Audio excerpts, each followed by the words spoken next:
Hey guys, Tim here. Going to give you 5 reasons why I think PCs are better than either one of these.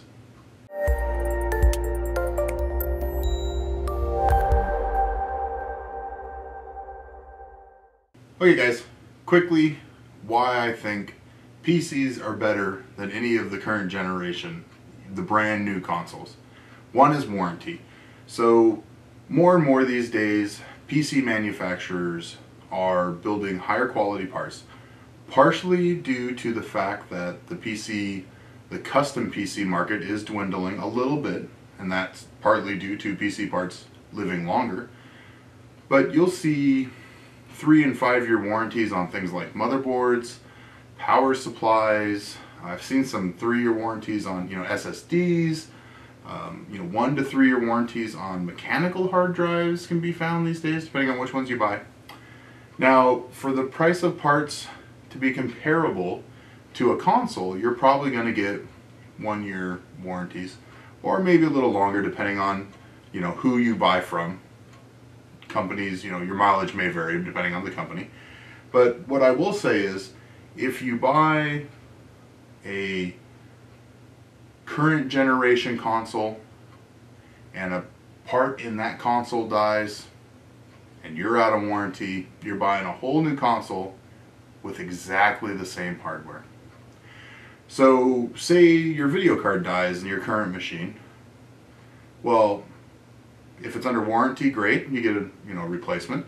But say it was 3 years old and your video card dies, and now you can go out and buy a current generation video card for whatever amount of money you're comfortable spending, rather than going out and spending $400 for a whole new system. So you can upgrade for the same amount of money that you paid before. You're going to get better performance. You're going to get better looking visual. Number 2, customization ability. Yeah, that's a word I just made up. Customization. So everybody that buys one of these machines is going to look just like this, unless you're, like an Xbox person that got a white Xbox One, something along those lines. So why not have the flexibility to choose a case, choose a different hard drive size, choose a different video card, add more memory down the road? Those are the kind of things you can do with a PC that you can't do with these. You can't actually add, I think, a caching SSD, but nothing near what you can do with a PC. Number 3, performance. These are always going to be a set level of performance. You're going to be dictated to at what settings they think games should be played at. So if you like to tinker with your video settings, if you like to tinker with your audio settings, if you like to run at different resolutions, 2.5K, 4K, you're not going to do that on these. Maybe in the future, but right now, 4K not supported. So, like I said, we'll see. They may actually have the hardware to do it and just not have it enabled right now. But at the current time, things like that are what makes a PC a much better investment, in my opinion. So that comes to number 4, price. So the Xbox One is $500. The PS4 is $400. And granted, with the Xbox One, you do get the Kinect, which if you like playing games like that, then that's pretty much the only game in town. However, do you want to play games like SimCity, Civ, Rome 2, anything Battlefield 4, and actually be good at it rather than crappy joysticks? I mean, the Steam box is coming, but guys, the Steam box is just a PC, right? So, different OS, slightly different controller, but you can still play it with a mouse and a keyboard just like a PC.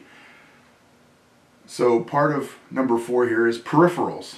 You are locked in to whatever these companies authorize for peripherals. So say you don't like the Xbox One remote.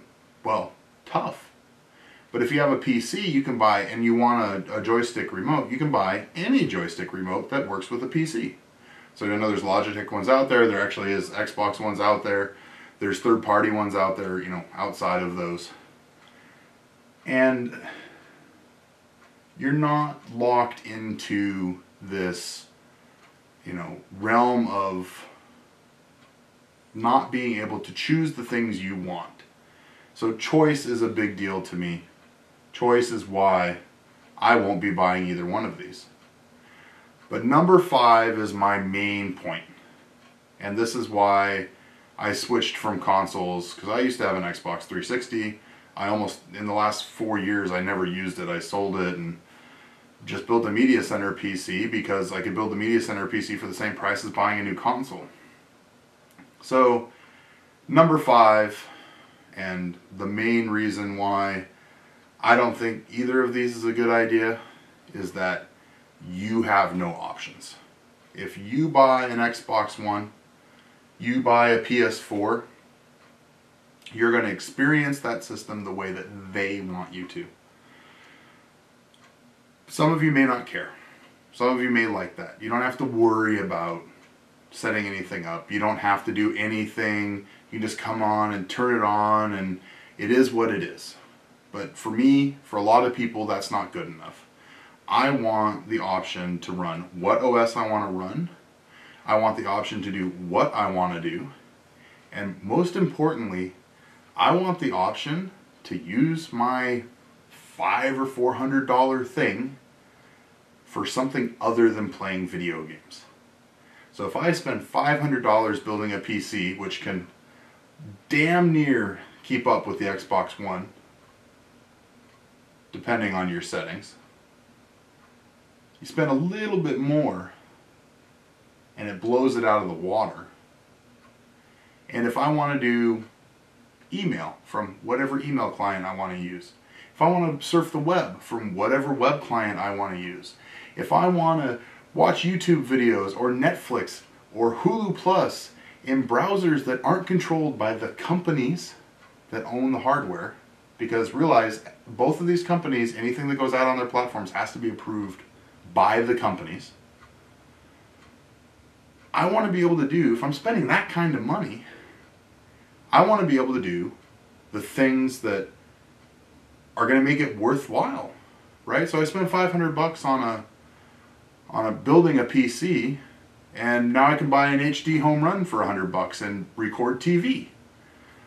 Can't do that with that. Can't do that with that. You know, the Xbox One likes to say, "Ooh, we have TV." You have to have a cable subscription that has the channels that they'll stream to you, and then it's just internet streaming of those channels. Who cares, right? Ooh, there's videos on there. Well, I can play videos, stream videos from Netflix just fine on my PC. So these have their place. I'm not gonna say that everybody should build a PC. These definitely have a place of, I want something that the kids can't easily destroy, and I want to limit their access to things. In that situation, you know, you have a 10-year-old, an 8-year-old, these are good solutions, especially the Xbox, in my opinion, because the parental controls are excellent, and you can limit the things that they have access to. On a PC, that's much harder, and as somebody that has small children, it is something I worry about if I'm going to be smart enough to keep ahead of my kids in 10 years. So you have to keep that in mind. We're really talking about, you know, if you're 16, 14 and up,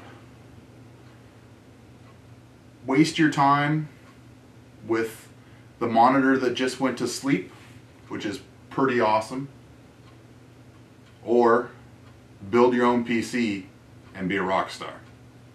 This is Tim for Timmy Tech TV. That's obviously a sign I've babbled on way too long. Leave comments below. If you disagree with me, guys, thumbs down. If you're just the biggest console fan on the face of the earth, by God, let me hear it. If you're a PC guy like me, thumbs up. And I've been a PC guy for 25 years, so not exactly joining that bandwagon you know. Let me know. But let me know what you think about my comments. This isn't you know, it has nothing even to do with performance in reality, right? The things that stop me from buying a console are the things that I covered. Performance is a whole nother thing in which PCs just, for a little more money, completely blow consoles out of the water. So this is Tim for Timmy Tech TV. Thanks for watching, guys. We'll see you next time.